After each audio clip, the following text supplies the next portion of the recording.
Ang former WBC minimum weight world champion na si Melvin Jerusalem nagsalita na may matinding pasabog, puno ng emosyon.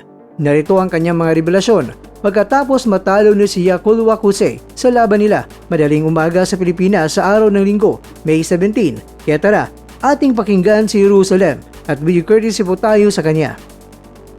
Guys, pasensya na po, talo tayo.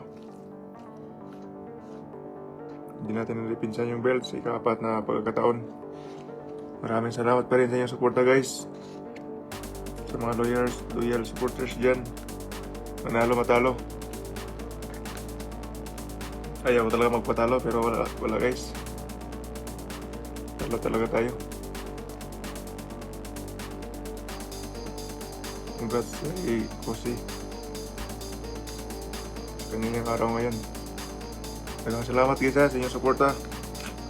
Nagbilar gid mo. Nagpuyat kayo para sa laban ko. Maraming salamat guys.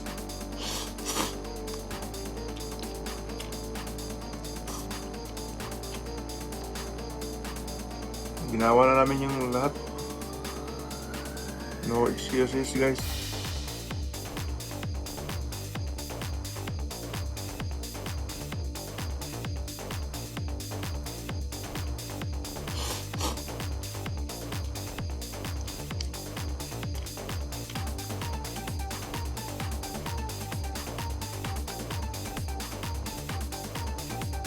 First time po guys, first time sa buong buhay ko guys, first time ako na-headbutt.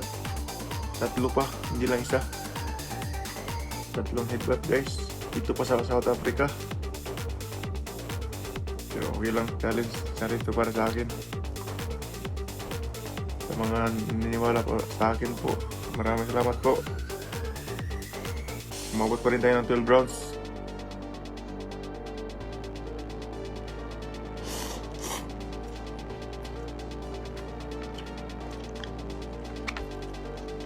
Nagpapasalamat po ako sa inyong lahat ng sumusuporta, especially na po sa aking pamilya at sa aking team, boss, manager, aking coach, sa mga taong sumusuporta po, maraming salamat. Hindi sa atin ngayon na araw.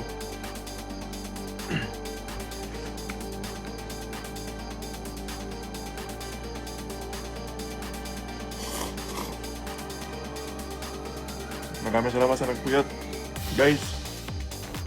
Dito pa 5 AM pa dito. Salamat guys, salamat.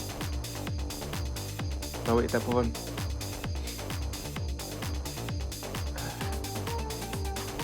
God bless everyone, God bless.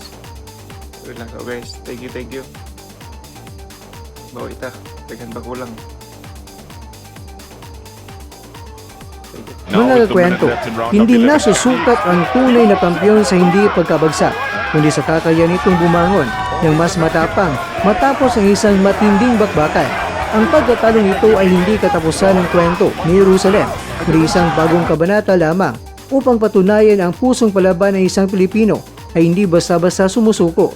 Binalasa man ng tada ng kanyang world title ngayon, mananatili ang kanyang kalidad bilang isang elite na boksingero. Magbabalik ka lang ng mas gutom at mas mabagsik sa loob ng ring. Alam naming kayang-kaya mo dahil ikaw ay isang Pinoy na kabalyero. Sa bawat suntok may pangarap, sa bawat... Mga kakwento, hanggang dito na lang muna ang ating kwentuhan. Huwag kalimutan na mag-like, share at subscribe. Ako po si Mr. Kwento. Ito ang mga kwentong maaring hindi pa nakwento sa inyo. Tayo ng boses ang hindi pa napapansin ng mundo. Samahan niyo akong busisiin ang bawat kwento at bawat sakripisyo ng mga mandirigmang mga Pilipino. Ito ang kwentong di pa nakwento. Pilipinas para sa mundo. Pilipinas para sa mundo.